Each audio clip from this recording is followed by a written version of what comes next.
रघुपति राघव राजा राम पतित पावन सीताराम। रघुपति राघव राजा राम पतित पावन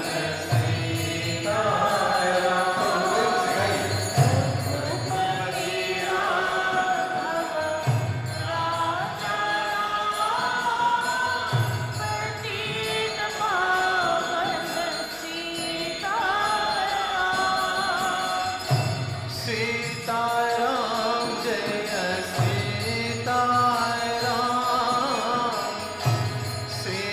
सीताराम जय सीताराम सीताराम जय सीताराम सीताराम जय सीताराम सीताराम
राम की माया राम की जाने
क्या निचोड़ निकाल सकते हैं, इसमें कौन सा अमृत निकाल सकते हैं, हम क्या समझ सकते हैं इससे आप लोग।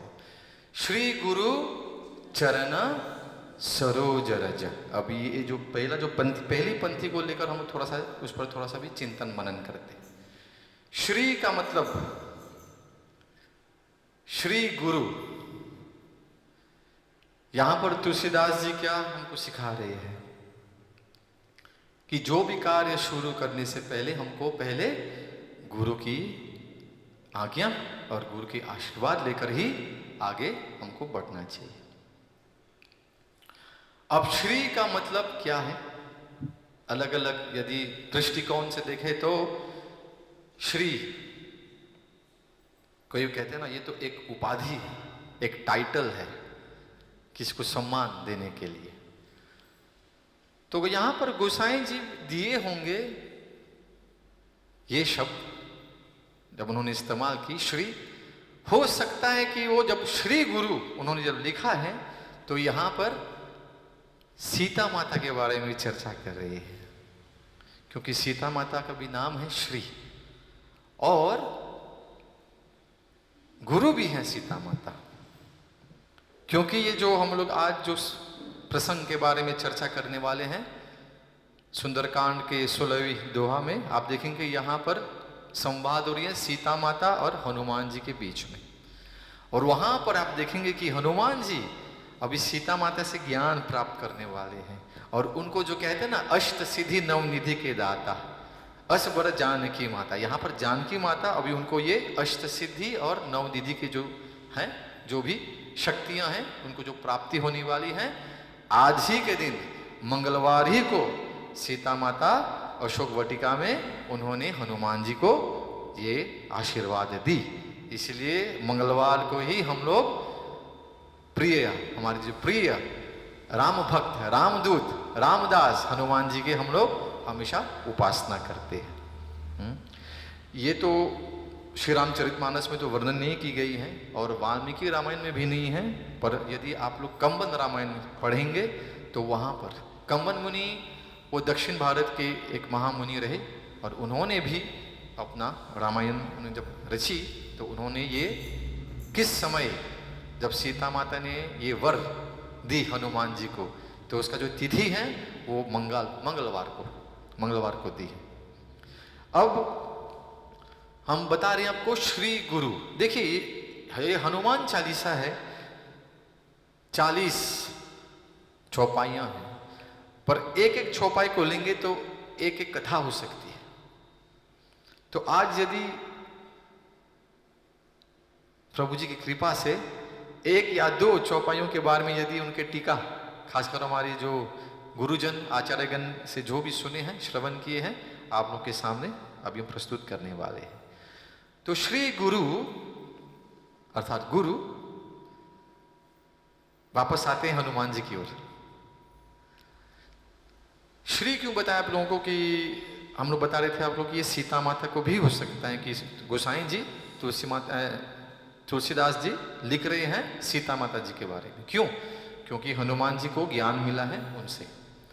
और श्री लक्ष्मी माता भी है और एक श्री संप्रदाय है जो लक्ष्मी माता से उत्पन्न हुई है। देखिए जो खासकर जो वैष्णव संप्रदाय है, 4 ऐसे वैष्णव संप्रदाय, एक तो ब्रह्मा जी से शुरू होती है, ब्रह्मा जी से नारद और नारद से ऐसे आगे बढ़ते जाता है शिला व्यासदेव जी को और ऐसे सुखदेव गोस्वामी को। ऐसे ये जो ज्ञान है गुरु शिष्य परंपरा में ये ज्ञान हमको प्राप्त होती है। तो पहली जो वैष्णव संप्रदाय है वो ब्रह्मा जी से उत्पन्न हुई है। दूसरी जो संप्रदाय है वो श्री संप्रदाय है, वो लक्ष्मी माता से उत्पन्न हुई है। तो यहाँ पर लक्ष्मी माता गुरु के रूप में, गुरु और जो शिष्य, गुरु शिष्य परंपरा, ये बोलते हैं ना, ये ऐसी काल्पनिक कथा नहीं है। गुरु ने अपने शिष्य को सिखाए, शिष्य वही बात वही ज्ञान को लेकर अपने शिष्य को देते हैं, तो ये परंपरा बनती जाती है। तो ये जो ज्ञान है इतने पीढ़ियों तक हमारे यहाँ तक पहुंची है। तो श्री गुरु चरण सरोज रज। तो अभी 4 संप्रदाय के बारे में आपको 2 बताए हैं। तीसरा जो है वो है रुद्र संप्रदाय। रुद्र अर्थात शिव जी, शिव जी से उत्पन्न होती है एक तीसरी संप्रदाय। और चौथी जो है उसको कहते हैं 4 कुमार संप्रदाय, जो ब्रह्मा जी के जो 4 पुत्र है, सुपुत्र है, सनक, सनंदन, सनातन और सनत कुमार, उनसे चौथी जो वैष्णव संप्रदाय है वो वहां से उत्पन्न होती है। तो इन चारों संप्रदाय में से कहीं पे भी आप जाइए, किसी को भी आप गुरु बनाइए, आपको वही ज्ञान मिलने वाला है। और हमारा जो हरे कृष्णा आंदोलन है, हरे कृष्णा मूवमेंट है, हम लोग ब्रह्म गौड़ीय वैष्णव संप्रदाय से हम लोग जुड़े हुए हैं, गौड़ मध्व संप्रदाय। बोले श्री राम जय राम। तो श्री गुरु चरण सरोज रज। अब पहले दिन से हम लोग शुरू किए थे तो आपको बताए थे कि गुरु की सेवा कैसी करनी चाहिए और गुरु कौन है। सुमिरन करते समय ही बताया गया है कि जो गुरु हैं वो नर रूप में हरि ही है, पर वो अपने आप को कभी हरि नहीं बतलाएंगे अपने आप को। वो कौन है? हरि के सेवक है। देखो एक समझने वाली बात है, भगवान है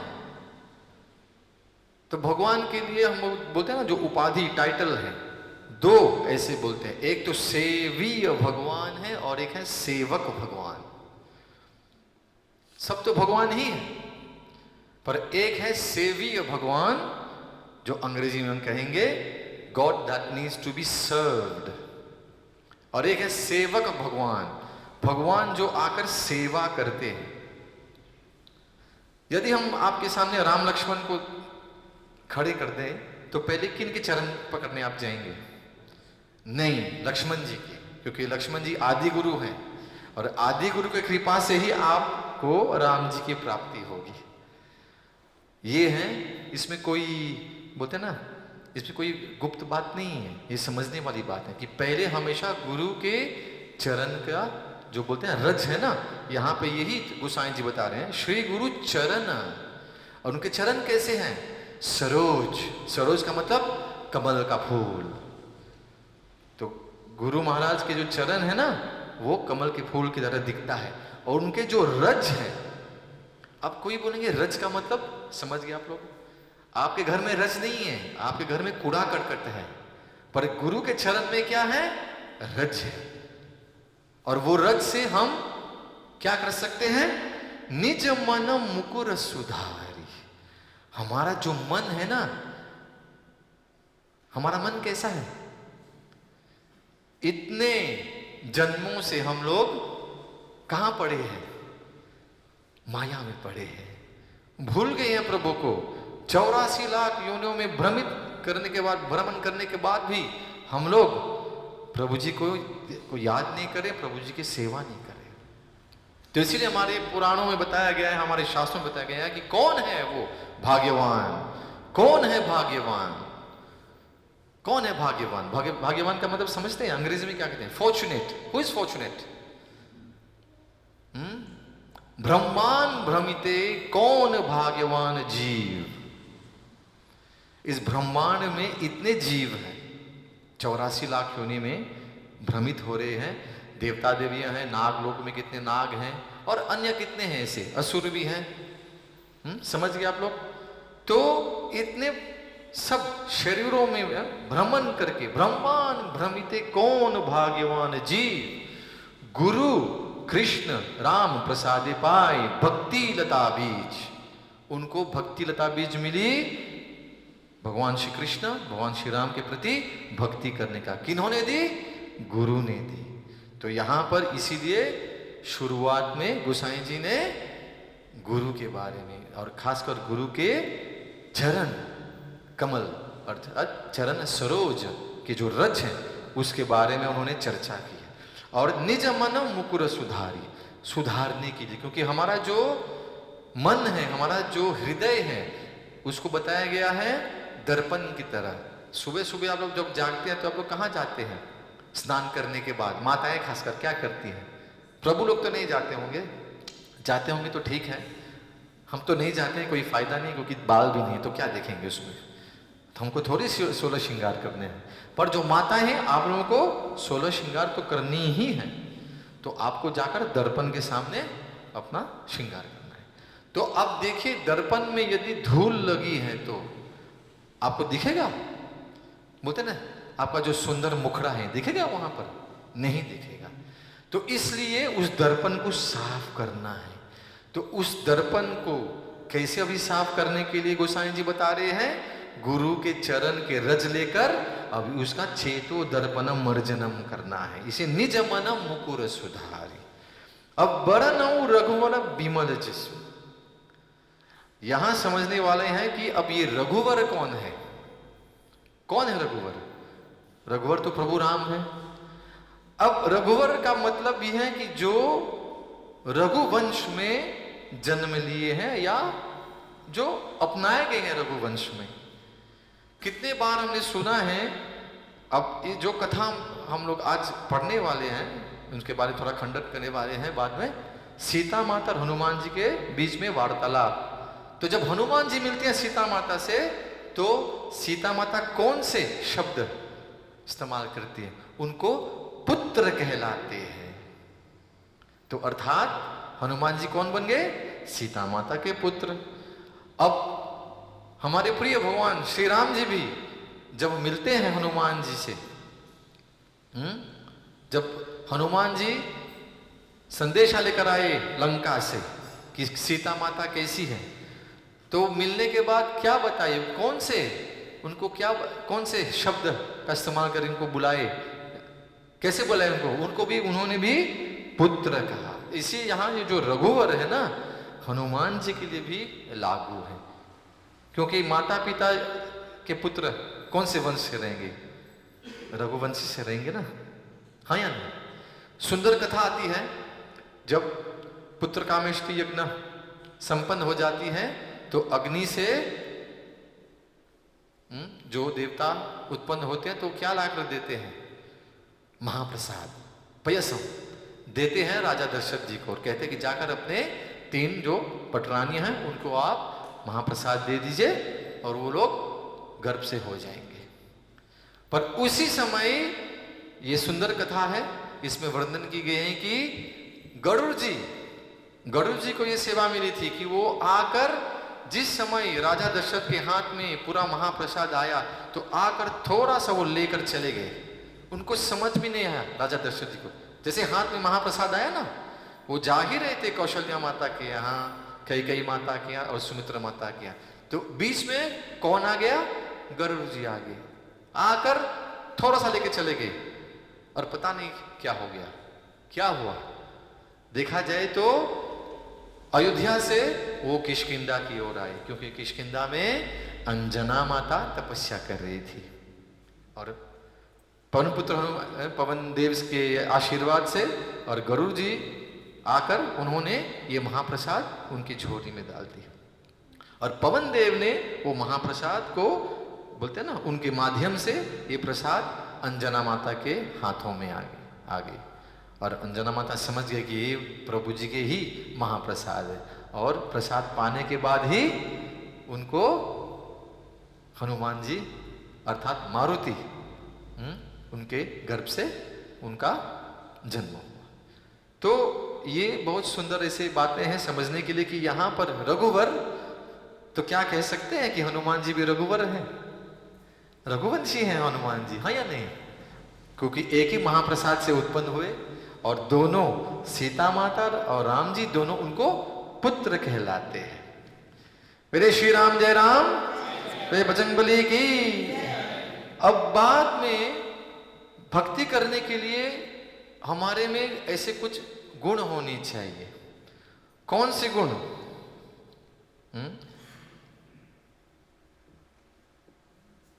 यहां पर यह भी बात है, बिमल जसु जो दायको फल चारि। अब सबको फल चाहिए। कौन है यहां पर जो तपस्या करके या काम करके नौकरी करके उसको फल नहीं चाहिए? हम सब लोग रुके रहते हैं कि महीने के अंत में हमको वेतन मिले, कुछ ना कुछ तो मिले, हाँ। पर यहां पर बताया जा रहा है कि यदि प्रभु राम जी के और हनुमान जी के और सीता माता लक्ष्मण और जितने भी उनके साथ में जो वरिष्ठ भक्त हैं उनके आशीर्वाद मिल गया तो हमारे जीवन में फलचारी, ऐसे 4 फल मिलते हैं। कौन से फल हैं? अब इसके बारे में थोड़ा सा हम लोग चर्चा करते हैं। भक्ति के अलग अलग स्तर हैं। कोई भक्त ऐसे हैं, वो भी भक्त ही कहलाते हैं, पर वो उनको क्या चाहिए? उनको चाहिए भुक्ति। आपको बताए थे भुक्ति के बारे में। भुक्ति का मतलब उनको भोग करना है, इस संसार में भोगना है। तो उनके लिए कौन सा फलचारी, कौन सा चार फल है? उनके लिए है धर्म, अर्थ, काम और मोक्ष। उनको कहते हैं भुक्ति कामी। उनका कामना है कि उनको कुछ ना कुछ तो मिले भोगने के लिए। सबको चाहिए। अब दूसरे स्तर के भक्त हैं, उनको कहते हैं मुक्ति कामी। मुक्ति, जिनको मुक्ति चाहिए। आप लोग समझ रहे हैं? कोई कोई भक्त हैं, वो लोग भक्ति करें क्या प्राप्त करने के लिए? भोग। दूसरे स्तर के जो भक्त हैं, वो लोग किस लिए भक्ति करते हैं? ताकि उनको मुक्ति मिले। तो उनका कामना है मुक्ति। अब मुक्ति देखा जाए तो हमारे शास्त्रों में 5 तरीके की मुक्ति बताया गया है, पर यहां पर सिर्फ 4 के बारे में चर्चा करेंगे, क्योंकि मुक्ति कभी नरक की तरह भी हो सकती है। केवल नरकायते। क्यों? हमारे आचार्यगण बताए हैं केवल नरकायते। 5 मुक्ति में से, 5 मुक्तियों में से एक एक का नाम बताते हैं आप लोगों को। एक का नाम है सयुज्य मुक्ति। बोले साथ में, सयुज्य मुक्ति। सयुज्य मुक्ति का मतलब क्या है? कि भगवान में जाकर लीन हो जाते हैं। भगवान जी के जो ब्रह्म ज्योति है ना, उसमें जाकर लीन हो जाते हैं। तो सोचिए, यदि भगवान में लीन हो जाएंगे, ब्रह्म ज्योति में एक हो जाएंगे, तो हमारा अस्तित्व क्या रहेगा? हम भगवान जी की सेवा कैसे कर पाएंगे? इसलिए जो सेवा भाव में रहते हैं उनको सयुज्य मुक्ति नहीं चाहिए। समझिए आप लोग? हाँ, you lose your individuality, you lose your identity. इसको कहते हैं सयुज्य मुक्ति। दूसरी जो मुक्ति है उसको कहते हैं सारूप्य मुक्ति। भगवान जी की तरह जितने सुंदर उनके रूप है, वैकुंठ में आप जाएंगे तो जितने भी भगवान जी के सेवक हैं, सब लोग देखेंगे तो आपको पता नहीं चलेगा कि भगवान कहाँ है, क्योंकि सबका जो रूप है ना, उनको सारूप्य मुक्ति मिल चुकी है। अर्थात भगवान की तरह ही वो लोग दिखते हैं। हाथ में शंख, चक्र, गदा और पद्म। कैसे पता चलेगा कि भगवान कौन है? हाँ, क्योंकि भगवान जी को पहचानने के लिए भगवान जी के गले में सिर्फ एक है माला, उसको कहते हैं कौस्तुभ मणि। कौस्तुभ मणि सिर्फ भगवान ही, भगवान श्री हरि पहनते हैं और कोई नहीं पहनते। ये माला किसी के पास नहीं। और बाकी जितने भी चतुर्भुज हैं भगवान के रूप में, विष्णुदूत या विष्णुदास, वो सब भगवान की तरह ही दिखते हैं। इस मुक्ति को क्या कहते हैं? सारूप्य मुक्ति। भगवान की तरह रूप मिलता है आपको। अब तीसरा जो मुक्ति है उसको कहते हैं सालोक्य मुक्ति। सालोक्य, जहां भगवान जी जिस लोक में रहते हैं आप उस लोक में जाते हैं, उसको कहते हैं सालोक्य मुक्ति। अर्थात भगवान जी जिस लोक में लीला करें आप भी उधर ही उस लोक में आप रहेंगे। ये तीसरी मुक्ति हो गई। अब एक है सामीप्य मुक्ति। सामीप्य अर्थात कौन से शब्द से? समीप, भगवान जी के पास। किसी भी रूप में आप भगवान जी के पास हमेशा रहेंगे, चाहे भगवान जी के शंख के रूप में, के गदा के रूप में, किसी भी रूप में। यदि भगवान जी बैठे हुए हैं आराम से, तो उनके पैर के तले जो रज है वो भी तो भगवान जी के पास में है। इसको कहते हैं सामीप्य मुक्ति। भगवान जी के पास में आप रहते हैं। ये है चौथी मुक्ति। आज पांचवी जो है इसको कहते हैं सार्ष्टी मुक्ति। सार्ष्टी का मतलब है, समझने वाली बात है यहां पर। सार्ष्टी अंग्रेजी में कहते हैं ऑप्युलेंस। ऑप्युलेंस कौन है? भगवान। पहले देखते हैं, भगवान जी का अर्थ समझ जाएंगे तो आपको समझ में आएगा कि सार्ष्टी मुक्ति क्या है। तो पराशर मुनि उन्होंने विष्णु पुराण में उन्होंने एक सुंदर श्लोक दी है, और श्लोक में वहां पर बताया जाता है कि भगवान कौन है। और कौन है भगवान? ऐश्वर्यस्य समग्रस्य वीर्यस्य यशस्य श्रिय ज्ञान वैराग्यवश चापी शन्नाम भग इटिंगना। तो जिनके पास भग है उसको भगवान कहते हैं। अब भग का मतलब क्या है? इसी को कहते हैं ओपुलेंस, ऐश्वर्य। ऐश्वर्य, जिनके पास सब ऐश्वर्य है, और वो भी कैसे? समग्र से, पूर्ण से, पूर्ण रूप से। इस विश्व, इस ब्रह्मांड में, इस जितने भी हमको लोक दिखते हैं, 14 भुवन जो भी दिखते हैं, और कितने भी सारे जो भी अंतरिक्ष में जो भी आपको दिखता है, ये भगवान जी के सिर्फ 25% उनके सृष्टि। समझ रहे हैं? तो अब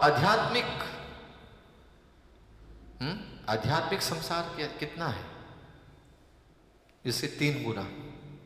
इसीलिए 4 भाग में 1 भाग होती है ये पूरा ये भौतिक संसार, और बाकी जो 3 भाग में होती है आध्यात्मिक संसार, जहां पे भगवान जी अपने लीला करते हैं, जहां पे वैकुंठ है, जहां पे अलग अलग धाम है। और धाम शुरू होती है कहां से? शुरू होती है कैलाश से। कैलाश बीच में है, आधा कैलाश जो शिव लोग कहते हैं, सदा शिव लोग, आधा इस भौतिक संसार में है, और दूसरा जो आधा अंग है वो है वैकुंठ लोक में। तो शिव जी की कृपा से हमको वैकुंठ लोक में वास मिलती है, इसीलिए कहते हैं वैष्णवानाम यथा शंभु, उनके कृपा से। तो ऐश्वर्य पूर्ण रूप से, ऐश्वर्य से समग्रस्य, वीर्यस्य जो सबसे शक्तिशाली है, वीर्यस्य, यशः यश, जिनके पास यश है। भगवान जी के बारे में आज भी इतने हजारों लाखों वर्षों के बाद भी अभी भी भगवान जी की कथा का गुणगाथा हो रही है। क्यों? क्योंकि भगवान जी के पास यश है। यश समझते हैं आप लोग? अंग्रेजी में कहते हैं फेम, ही इज फेमस। तो ऐश्वर्य से समग्र से वीर्य से यशः श्रिय। श्रिय का मतलब सबसे सुंदर। भगवान जी से सबसे सुंदर और उसे अधिक सुंदर और कोई नहीं है। समझ गया आप? और उसके बाद है ज्ञान। जो पूर्ण ज्ञान को जानते हैं वही तो भगवान ही हो सकता है पूर्ण रूप से। इस ब्रह्मांड में कोई नहीं आके कह सकता कि मेरे को सब कुछ पता है सिवा भगवान जी के। तो पूर्ण रूप से ज्ञान भगवान जी के पास है, इसको कहते हैं भग, ओपुलेंसेस। और अंत में है वैराग्य। वैराग्य का मतलब सब कुछ त्याग देने का। और ये किस में समर्थ है? ये सब कुछ त्याग देने का प्रभु के पास है। हालांकि सब कुछ ऐश्वर्य उनके पास है, सब कुछ उन्हीं का है, वो सब कुछ त्याग करके अपने लीला अलग अलग जगहों में करते हैं। एक जगह में भगवान जी टिकते नहीं हैं। यदि आप कृष्ण लीला में देखेंगे तो भगवान जी जन्म लिए मथुरा में, उनकी जो बाल लीला हुई गोकुल में, तब बाद में द्वारका गए, और अंत समय में जब अपनी लीला संपूर्ण करके जब गए वापस श्री गोलोक वृंदावन धाम, तो प्रभास में गए। तो अलग अलग जगहों में, क्योंकि भगवान एक जगह के साथ बोलते हैं ना, जुड़े नहीं है कि हाँ मेरे को इधर ही रहना है। नहीं, भगवान जी वैरागी है पूर्ण रूप से। तो जिसमें ये 6 भग हैं उनको भगवान कहते हैं।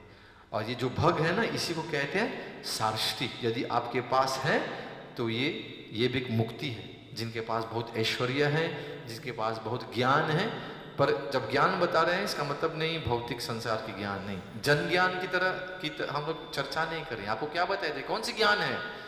जन ज्ञान, आत्मज्ञान, और बताइए ब्रह्म ज्ञान, ऐश्वर्य ज्ञान, प्रभु के ऐश्वर्य ज्ञान, और अंत में है शुद्ध माधुर्य ज्ञान। तो ये सब ज्ञान जिसके पास होता है उसको मिलती है सार्ष्टी मुक्ति। तो मुक्ति कामी को क्या चाहिए? अब इन पांचों में से 4 चाहिए, संयुज मुक्ति को निकाल दीजिए, तो यहां पर फल 4 फल। पर जो भक्त हैं, भक्त को कौन सा फल मिलता है जब भक्ति करते हैं? हम लोग का फल अलग होता है।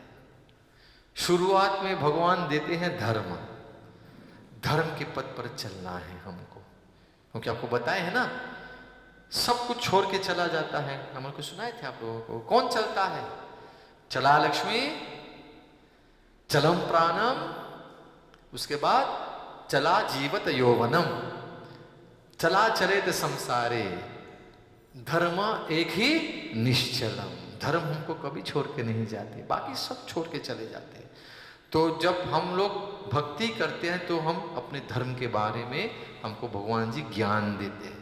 तो पहले ज्ञान अर्थात धर्म, धर्म के बाद ज्ञान, ज्ञान के बाद क्या मिलते हैं हम लोग को?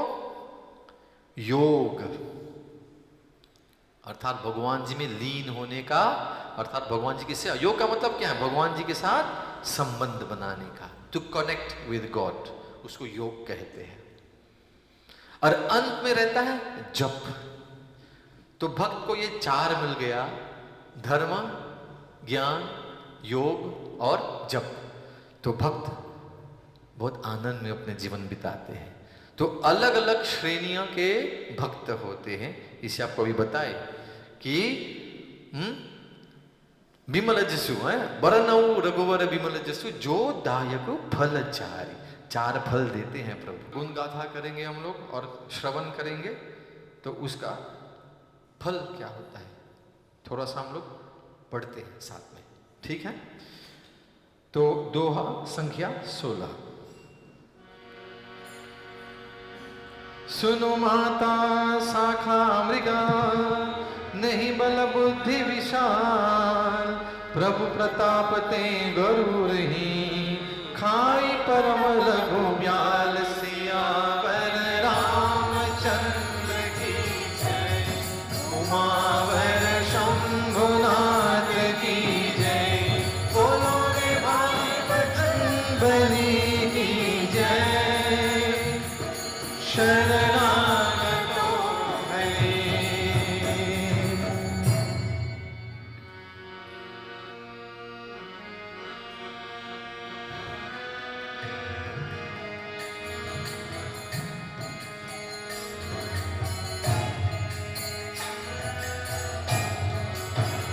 राम राम भजो सिया राम, भजो सिया राम, राम राम भजो सिया राम, भजो सिया राम। गाइए प्रेम से,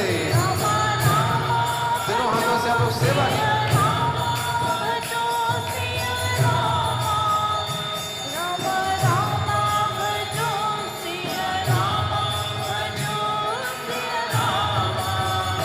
राम मंगल भवनया मंगल हारी राम, राम द्रवहु सुदशरथ अजीर बिहारी राम। बोलिए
कहे जानकी जाहो, रघुपति चरण हृदय धरी, तात मधुर फल खाहु सियावर रामचंद्र की जय।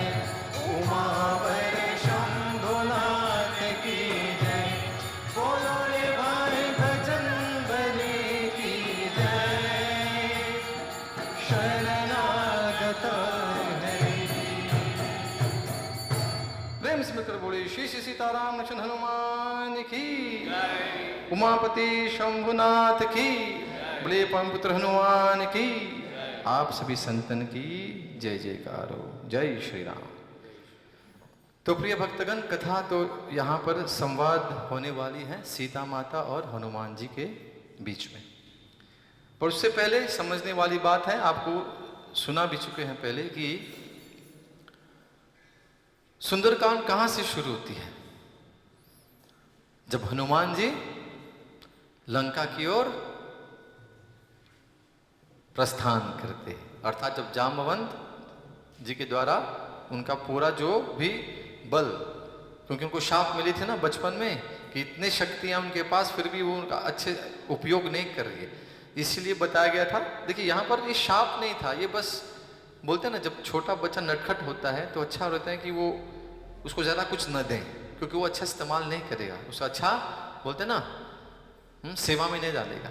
इसलिए वो लोग दिए थे कि ऐसे शाप तो नहीं बोल सकते, इसको वरदान भी कह सकते हैं कि जिस समय उचित समय में जब कोई उनको याद दिलाएगा कि आप में इतनी शक्ति है तो वापस सब शक्तियाँ आ जाएंगे।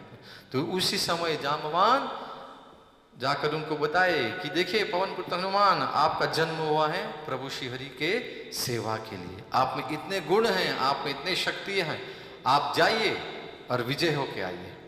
तो उस समय जामवन कौन से उन्हें कौन सी सेवा की, अभी गुरु के रूप में आकर उन्होंने हनुमान जी को जागृत किए। तब हनुमान जी महेंद्र पर्वत से जय श्री राम बोलते हुए बोले जय श्री राम, जय श्री राम, जय श्री राम, जय श्री राम। ये विजय घोषणा करते हुए हनुमान जी अब लंका की ओर जा रहे हैं, अब उड़ रहे हैं, क्योंकि वो पवन पुत्र है ना। अब देखिए हनुमान जी कहां जा रहे हैं? सीता माता की खोज में। तो यहां पे हमारे आचार्यगण बहुत कुछ सिखाए हम लोगों को। इसमें जो टीका है थोड़ा सा आप थोड़ा सा ध्यान पूर्वक सुन लीजिएगा। हनुमान जी यहां अभी गुरु के रूप में नहीं जा रहे, अभी भक्त के रूप में जा रहे हैं। और कहां जा रहे हैं? भगवान की खोज में, अर्थात भक्ति माता की ओर जा रहे हैं, बढ़ रहे हैं। तो भक्ति जब करते हैं तो भक्त के जीवन में इतने सारे बाधाएं आती हैं। तो जब हनुमान जी जा रहे थे लंका की ओर, तो पहले कौन आए उनके रास्ते में? किन्होंने उनको रोकने की कोशिश की? पहले आए एक पर्वत जिसका नाम है मैनाक। जो मैनाक पर्वत है ना, वो आए, उनका कार्य नहीं था कि अगर बाधा देने सेवा में, क्योंकि मैनाक कौन थे? वो पवन देव के मित्र थे। वो तो पहाड़ थे। कथा काफी लंबी है पर थोड़ा संक्षिप्त में सुनाते हैं आप लोगों को कि उस जमाने के जितने भी पर्वत थे ना, उनके पास क्या होता था? वो उड़ सकते थे। तो उड़ने के लिए क्या होता है? पंख चाहिए। तो पहाड़, जितने भी पहाड़ थे ना, उनमें पंख होता था। पर एक समय इंद्र देव आकर जितने भी पहाड़ है ना, सबके पंख काट डाला। और भय के मारे मैनाक भाग कर गया, समुद्र में छिप गया। किनके सहारे? पवन देव के सहारे। पवन देव उनको लेकर चले गए और उनको छुपा दिए।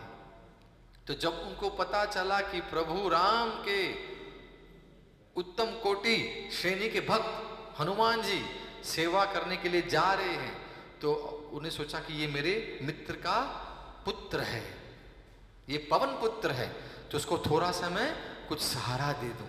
तो जब मैनाक पर्वत आए, उन्हें बोला कि हे पुत्र, थोड़ा सा विश्राम कर लीजिए। आप जा रहे हो प्रभु राम की सेवा करने के लिए, आप थक जाने वाले हैं, बहुत लंबी रास्ता है, 800 मील। तो आप थोड़ा सा अभी विश्राम कीजिए। तो हमारे आचार्यगण क्या सुनाते हैं हम लोग को? यहां पर ध्यान रहे कि जब भी हम भक्ति की ओर बढ़ते हैं, आपको कितने लोग बोलेंगे इतनी भक्ति क्यों कर रही हो आप?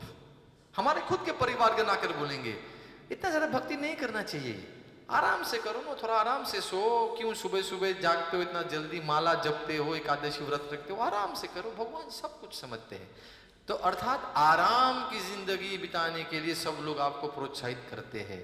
तो मैनाक का यही उदाहरण है।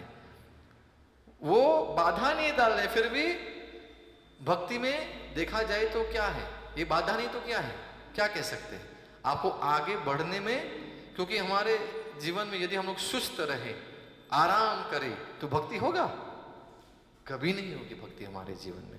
इसीलिए इस कथा से हमको ये सीख मिलनी चाहिए कि परिवारगण और जितने मित्रगण, जितने भी आपके शुभ चिंतक हैं, यदि आकर आपको बोलेंगे कि थोड़ा सा कम करो भक्ति, बहुत ज्यादा कर रहे हो, तो उन पे ध्यान नहीं देने का।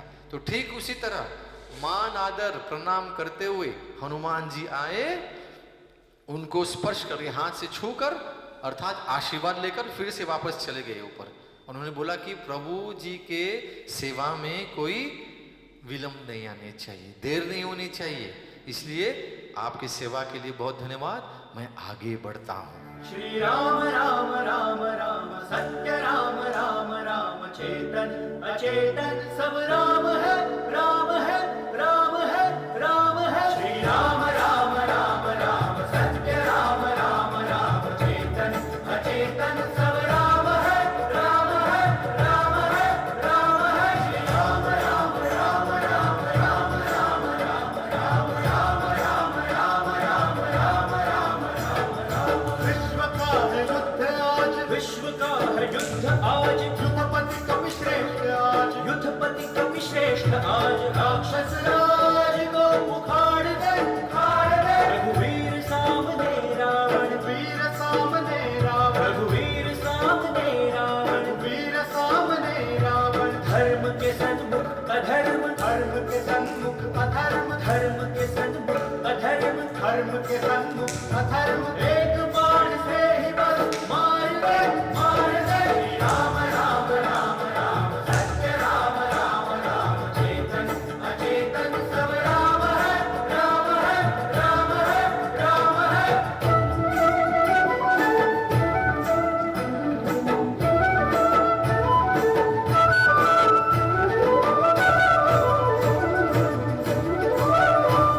निकुंभ कुंभ ढेर किया, कुंभकर्ण प्राण लिया, कुंभकर्ण प्राण लिया। निकुंभ कुंभ ढेर किया, कुंभकर्ण प्राण लिया। इंद्रजीत को